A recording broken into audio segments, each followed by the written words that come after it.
My name is Thomas Finch, and I am a structural engineer. I do not believe in ghosts. I believe in load-bearing walls, in the tensile strength of steel, in the immutable laws of physics. In the summer of 2018, I was sent to the small, rain-sodden town of Brecken's Ferry to assess the stability of the old Ardmore Bridge, **. The bridge was a decaying Art Deco relic from the 1930s. Spanning the churning peat-brown waters of the River Sallow, the town council, spurred by heritage groups, wanted to restore it.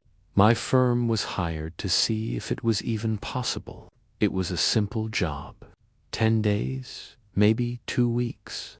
I rented a cottage on the river's edge, a damp little stone box with windows that wept condensation no matter the weather. From the first day. The bridge felt wrong. It wasn't anything I could put in my report. It was a sensation, a physical pressure against the eardrums, like descending a steep hill. The local workers I hired to help with measurements, a taciturn pair named Ed and Mike, would never set foot on the bridge itself. They'd pass tools from the bank, their faces pale and closed. She doesn't like being weighed and measured, Ed said, on the 3rd day. Lighting a cigarette with trembling hands after I'd asked him to simply hold the end of a tape measure. I dismissed it as superstition. The bridge was just a structure, 842 feet of concrete and rust-reinforced steel. Yet, my instruments began to betray me. Laser levels would show a perfect plane one moment, then a 3-degree incline the next. Digital calipers would give different readings on the same bolt over and over. I chalked it up to the pervasive damp, to faulty equipment. I ordered new tools. The sounds started at night in the cottage. Not the groans of old pipes or the settling of stone, but a distinct, rhythmic creak. Thud, creak, thud. It was the sound of footsteps on a wooden walkway, a sound the concrete Ardmore Bridge could not possibly produce. I would peer out the window at the bridge, silhouetted against the lesser black of the sky, and see nothing. But the sound persisted, pacing from one bank to the other, always stopping midway. One afternoon, while taking core samples from the central pier, I found something that wasn't concrete, steel, or stone. It was cloth, wedged deep into a crackish shred of children's clothing, a faded yellow gingham. It was dry, bone dry, in a crack that should have been seeping river water. I dropped it into the current, feeling a sudden, irrational jolt of revulsion. The data in my reports became contradictory. According to my stress calculations, the bridge should have collapsed a decade ago. Yet it stood, defiantly, against all logic. I began to dream of it, not as a bridge, but as a mouth, a great stone maw, and the river was a black tongue flowing through it. I'd wake to the sound of that creak thud, now inside my bedroom. On the final day of my survey, I was determined to get one last set of measurements from the underside of the main arch. I rigged up a bosun's chair, and Ed and Mike lowered me from the deck, their grip on the rope unenthusiastic. The world became the curved, stained concrete of the arch and the roaring water 20 feet below. The cold was immediate and profound, a wet chill that bypassed my jacket and seized my bones. I began my work, marking stress fractures with chalk. That's when I heard the voices. Not from above, but from within the bridge. A low, murmuring chorus, indistinct but multiplied, like a crowd whispering in a vast cathedral, and underneath it the crying of a child. Asterisk, I jerked, causing the chair to spin. My flashlight beam swept across the concrete. In its stark white light, I saw the shadows. They were not cast by anything. They moved independently, sliding across the curve of the arch like stains. One elongated, stretching toward me. It didn't move like a shadow. It moved like something crawling. Panic, pure and chemical, flooded my system. Pull me up, I shouted, my voice cracking. I tugged on the safety line. Nothing. I looked up. The edge of the deck was a stark line against the gray sky. No faces peered over. Mike. Now, God damn it. Asterisk, the creak thud sound began. Not above me, but all around, emanating from the very fabric of the structure. The whispering swelled. I could almost make out words now. Stay, hold, join. Asterisk, the shadow that had been stretching reached the edge of my light. And in that border, between illumination and darkness, it formed a hand of perfect, lightless black, fingers grasping the air inches from my boot. Asterisk, I did the only thing I could think of. I grabbed my steel hammer from my tool belt and slammed it into the concrete with all my strength. Not to attack the shadow, but to damage the bridge, to violate my purpose here. Asterisk, the sound was a deafening crack in the enclosed space. A real, physical crack splintered out from the point of impact. A gout of icy, foul-smelling water shot from it, hitting me in the face. It didn't smell of the river. It smelled of rust and damp wool and something sweetly rotten. Asterisk, the shadows recoiled. The whispers rose into a shriek of static that seemed to vibrate my teeth. And then I was shooting upward, the rope burning through my gloves. Ed and Mike hauled me over the parapet, and I collapsed onto the deck. RETCHING.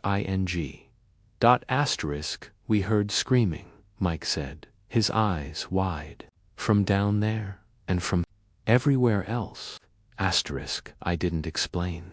I packed my things that night, leaving most of the expensive equipment behind. I filed my report from my home office a week later. It was a masterpiece of professional omission. I cited significant, irreversible material fatigue, catastrophic subsurface erosion, and multiple critical stress fractures. My final recommendation was unequivocal. The Ardmore Bridge was beyond saving. It required immediate demolition. Asterisk, the town council argued. The heritage groups protested, but my credentials were impeccable. My data, the data I chose to include, was irrefutable. They scheduled the demolition for that November. Asterisk, I never went back.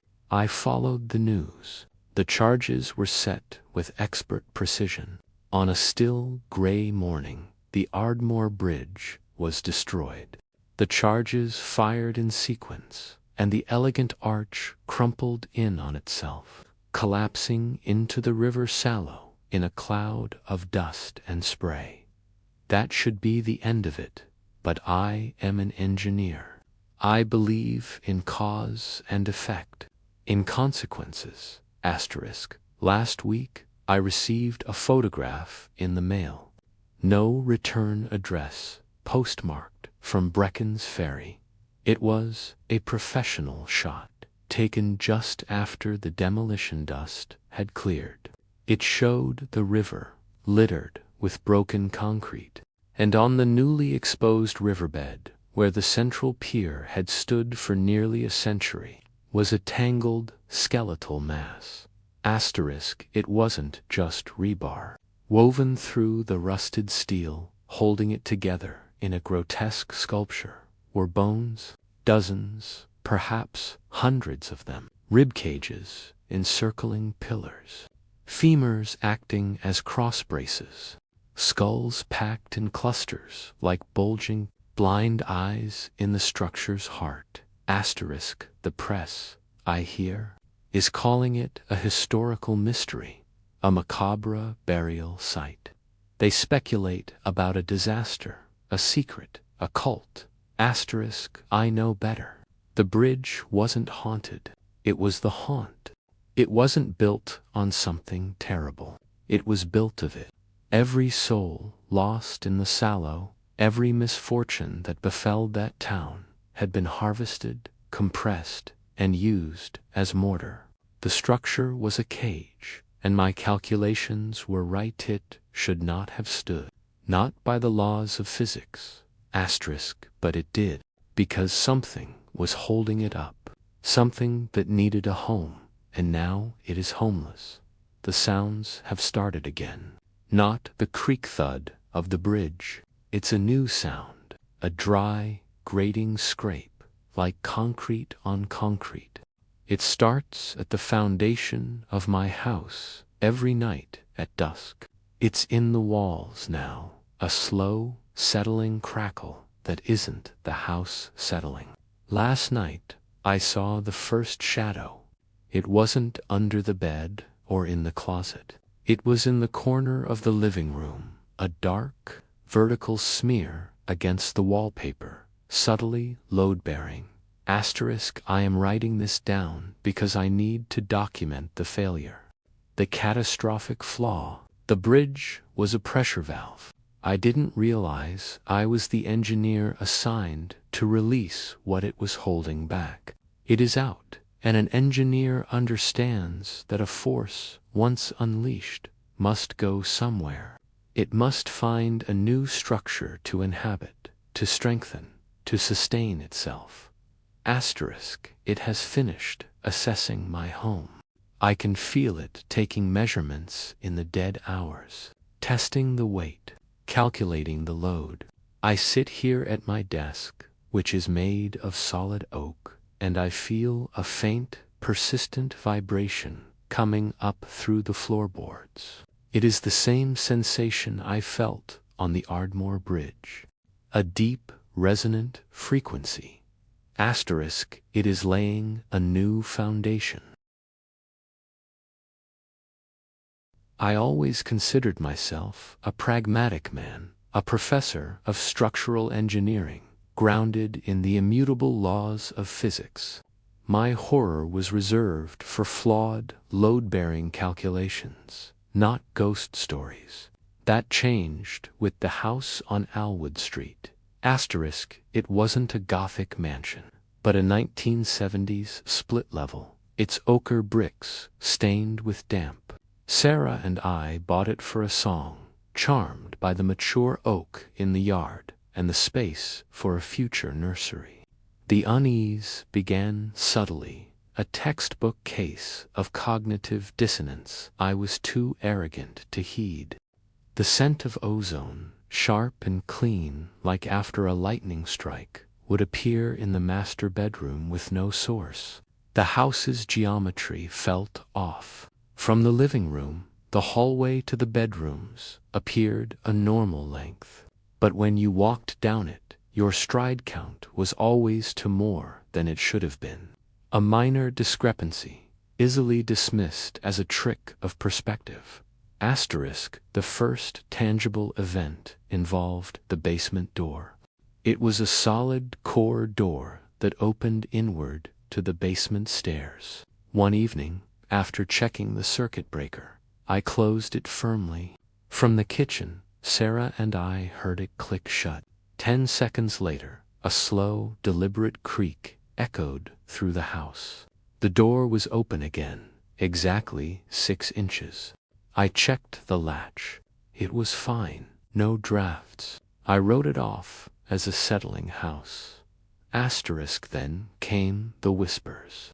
Not spectral, intelligible words, but the low, resonant murmur of a man talking to himself. It emanated from the walls themselves, a bass frequency you felt in your molars more than heard with your ears. It followed no schedule, sometimes silent for weeks, then present for days on end, a constant, guttural commentary just below the threshold of understanding. Sarah, a sound engineer, set up sensitive microphones. They picked up nothing but ambient hum. The whisper existed only within the matter of the house, or within our own skulls. We adapted, as humans do, building a fragile normality atop the unease. We painted rooms, hung pictures, hosted dinners where we laughed too loudly, trying to fill the spatial discrepancy in the hallway with noise and light. It was after one such dinner, the house quiet and guests gone, that I saw her. I was washing the final wineglass at the sink, staring at the black window over the patio. The exterior security light, triggered by motion, flicked on. Illuminated in its stark lead glare was a woman. She stood perfectly still on the lawn, facing the house. She wore a beiged trench coat, damp and darkened at the shoulders, and her hair was plastered to her scalp. Her face was devoid of expression, her eyes wide and unblinking, fixed on the window on me. My breath fogged the glass. Before I could react, the light clicked off, plunging the yard into darkness. When it triggered again 30 seconds later, she was gone. Only a faint depression in the wet grass remained. Sarah was asleep. I said nothing. A prank, I reasoned. A lost, confused neighbor. But the image, the profound wrongness of her stillness, etched itself into me. The phenomena escalated, becoming intrusive. Objects vanished. My wedding ring from my nightstand, Sarah's favorite paring knife. They would reappear days later in plain sight, the ring in a sugar bowl, the knife standing upright, point down, in the potted soil of the oak tree outside. The house was not haunted by ghosts, it seemed, but by a malignant disorder, a glitch in reality itself. The breaking point was the children. We heard them first, the distant, melodic laughter of a small boy and girl chasing each other. The sound came from upstairs, in the empty spare rooms. Our hope for a nursery had curdled into a private dread, and this sound felt like a cruel mockery. We would rush up, hearts pounding, to find silence and undisturbed dust. One afternoon, while Sarah napped, I saw them. From the living room, I glanced down the short hallway. At its end, in the dim light of the bathroom, two small, shadowy figures stood side by side, silhouetted against the frosted window. They were perfectly still. I took a step forward. The hallway elongated, the figures receding. I walked the now impossibly long corridor, my pulse in my throat. When I reached the bathroom, it was empty. The window was locked from the inside. A single, small, muddy handprint was on the sill. We decided to sell. We contacted a realtor, a cheerful woman named Brenda. During her tour, the house was on its best behavior, Sunni, quiet, smelling of the bread Sarah had baked to mask the ozone. Brenda left, enthusiastic. That night, the house retaliated. We were woken by a thunderous, repetitive thud from the kitchen, like a butcher cleaving meat. I grabbed a flashlight, my hands slick. The kitchen was empty. The thudding came from the basement door. It was vibrating in its frame, the solid wood bulging with each impact, as if something immense was trying to pound its way out. The whisper rose to a guttural roar, filling the house with palpable rage. Then, as suddenly as it started, it stopped. The whisper subsided to its usual murmur. A new smell joined the ozone, wet earth and decay. We fled to a hotel. Brenda called the next morning, her voice strained. The lockbox had been ripped from the front door. The showing had been a disaster. A potential buyer's child had begun screaming inconsolably, pointing at the ceiling in the master bedroom, babbling about the man in the ceiling. Another client, a retired engineer like myself, had abruptly cut the tour short, pale and shaking. "There's a foundational sinkhole under the extension," he'd muttered to Brenda. "The angles in there, they're not right. They can't be right." I had to go back one last time. The bank documents were in a safe.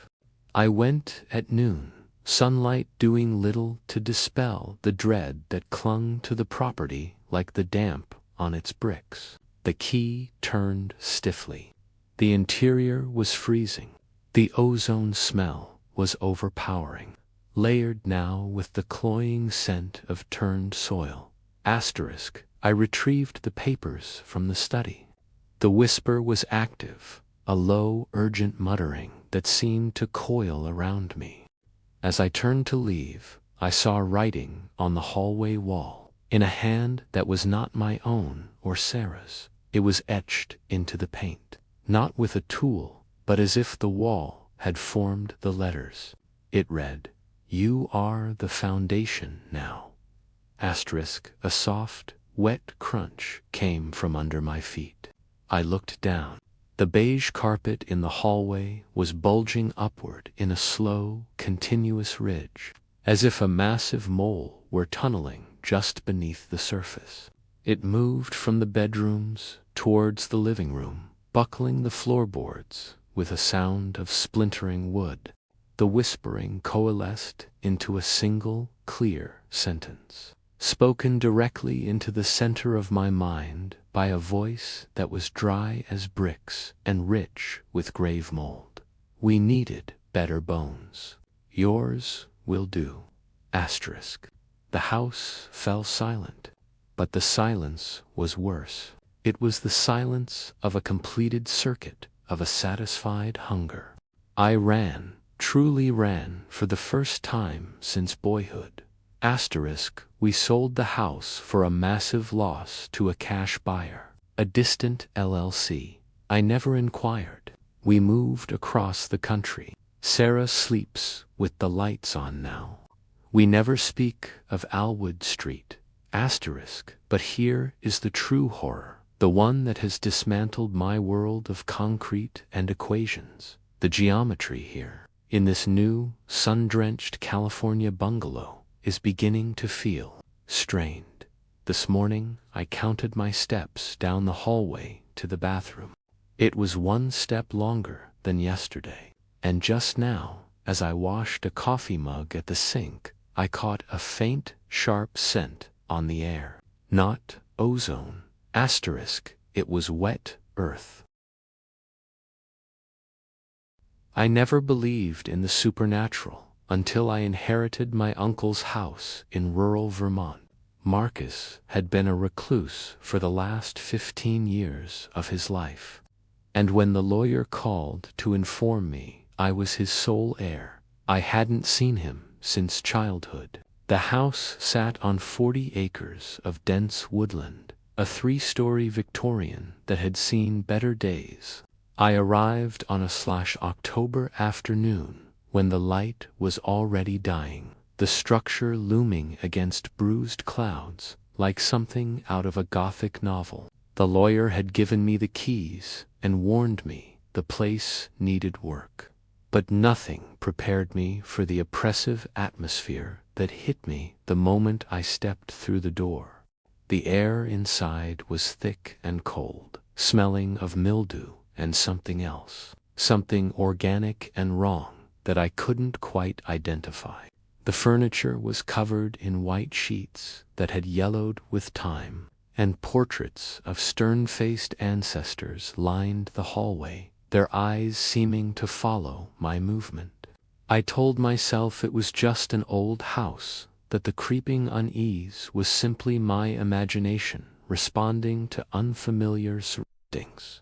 But that first night proved me catastrophically wrong. I'd set up a sleeping bag in what appeared to be the least dusty bedroom on the second floor, too exhausted from the drive to do much exploring. Around 2 in the morning, I woke to the sound of footsteps in the hallway outside my door. They were slow, deliberate, the floorboards creaking under weight that sounded heavier than any living person should be. I lay frozen in my sleeping bag, heart hammering, as the steps approached my door and then stopped. The silence that followed was somehow worse than the sound. I waited for what felt like hours, barely breathing, until the footsteps resumed, moving away down the hall and descending the stairs. In the morning, I convinced myself it had been the house settling, old wood expanding and contracting, nothing more.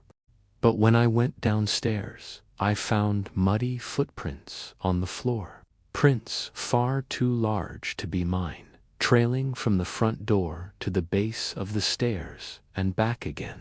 I checked every door and window. All were locked from the inside. That day, I explored the house more thoroughly, driven by a need to understand what I'd inherited. The first floor was standard Victorian fare, parlor and dining room and kitchen, all frozen in time, as if Marcus had simply walked away one day and never returned. The second floor held bedrooms and a library filled with books on occult subjects, demonology, and New England folklore. It was the third floor that troubled me most. A single door at the end of the second floor hallway led to a narrow staircase, and at the top was a room that had been thoroughly sealed, the doorframe caulked and weather-stripped, as if to prevent anything from getting in or out. I broke the seal and entered. The room was empty, except for a chair facing the corner and symbols painted on every wall in what looked like dried blood. In the corner itself, the wallpaper had been torn away, and carved deeply into the plaster were dozens of tally marks, as if someone had been counting days. On the floor, beneath the chair, I found my uncle's journal. I should have left then. I should have walked out of that house and never looked back, put the property up for sale, and forgotten about my inheritance. But curiosity, that fatal human flaw, made me take the journal downstairs and begin reading. Marcus's entries started normally enough, discussing his retirement and his plans for solitude, his relief at leaving behind the stress of city life. But within weeks, the tone shifted. He wrote about hearing things at night, about feeling watched, about dreams of a woman in a white dress who stood at the foot of his bed. He became convinced the house was haunted, that something malevolent resided in its walls. The entries grew increasingly frantic as he described his research into the property's history. The house had been built in 1847 by a man named Jeremiah Blackwood, a doctor who had practiced experimental treatments on patients in an asylum he ran from the third floor. When authorities finally investigated, following complaints from townspeople about screams in the night, they found 23 bodies buried in the basement, all showing signs of torture and surgical experimentation. Blackwood hanged himself before he could be arrested. Marcus wrote that he'd tried to cleanse the house, had brought in mediums and priests, had performed rituals from ancient texts, but nothing worked. The activity only intensified. He described seeing full-bodied apparitions, objects moving on their own, and worst of all, the sound of surgery being performed in the walls, the phantom sounds of drilling and sawing and muffled screaming.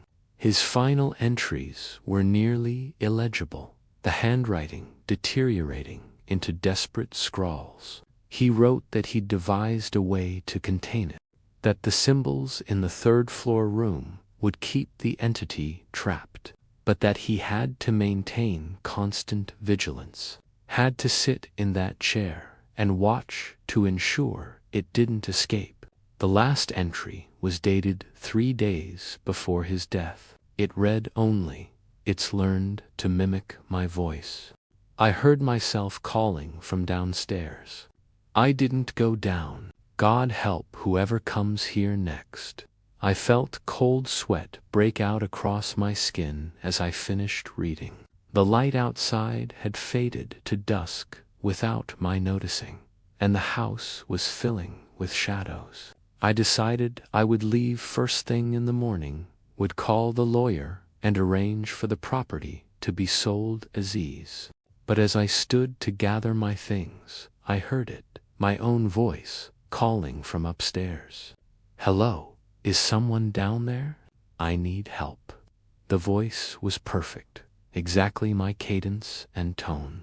And if I hadn't been standing alone in the library with my mouth shut, I would have sworn it was me speaking. "Please, I'm hurt. I'm in the third-floor room. Please help me." Every instinct screamed at me to run, to get out of the house immediately, but my legs wouldn't move. I stood paralyzed as I heard footsteps descending from above, slow and heavy like those from the first night. They reached the second floor and began moving down the hallway toward the library. Through the open door, I could see the hallway, could see the portraits trembling on their hooks as something approached. Then she appeared in the doorway. The woman wore a white dress stained with brown patches that might have been old blood, her skin gray and mottled, her eyes completely black. But worst of all was her smile, too wide, showing too many teeth, a predator's smile that had nothing human in it. She spoke again in my voice. "Marcus tried to trap me. Marcus failed. You won't even try, will you?" I found my voice, barely a whisper. "What are you?" She tilted her head at an angle that was wrong, too far, bones that should have prevented such movement somehow allowing it. I am what remains when pain echoes long enough in one place. I am every scream that soaked into these walls. I am Jeremiah's legacy. She took a step into the room, and the temperature dropped so sharply I could see my breath. "Your uncle kept me contained for 13 years, sitting in that chair, maintaining those symbols with his will and his fear. But he got old, got weak, and when his heart finally gave out, the seals broke. I've been free for 2 years now, waiting for someone to come, waiting for you." I backed away until I hit the bookshelf behind me, books tumbling to the floor. The thing wearing the woman's shape moved closer, gliding rather than walking, and I realized her feet weren't touching the ground. "You have a choice," she said, still using my voice, making the words obscene. "Sit in the chair as Marcus did, maintain the vigil, keep me bound to this house, or run, and I follow you into the world, free to spread to other places, other people." Marcus chose to stay. What will you choose? I did run. God help me, I ran. I bolted past her, feeling icy cold as I passed through the space she occupied. And I didn't stop running until I reached my car. I drove through the night, didn't stop until I reached Boston, and even then I couldn't sleep. That was 6 months ago. I sold the house to a developer who plans to tear it down and build condominiums. I told myself I made the right choice, that I couldn't sacrifice my life to contain something that might not even be real. that might just be psychological trauma manifesting as hallucination. But I hear things now in my apartment in the city. Footsteps that aren't mine. Voices that sound like me but aren't. And sometimes when I look in the mirror, I see her standing behind me, that too wide smile reflected in the glass. Last week, my neighbor complained about hearing screaming from my apartment at night. I live alone. I never scream, but something does. The developer called yesterday. They started demolition on the house, he said, but the crew walked off the job. They all reported seeing the same thing. A woman in white standing in the third-floor window, watching them. The work is suspended indefinitely. And I realize now what Marcus knew, what cost him his life to learn. Some things can't be destroyed, can't be escaped, can't be reasoned with. They can only be contained, and containment requires sacrifice. I've bought a ticket back to Vermont. I've studied the symbols in the photographs I took of that third-floor room. I understand what I have to do. This is my last entry, written in my own journal now, following the tradition Marcus established. If you're reading this, I've failed. The thing is free. Whatever you do, don't let it speak in your voice. Don't let it make you choose, because either way, you've already lost.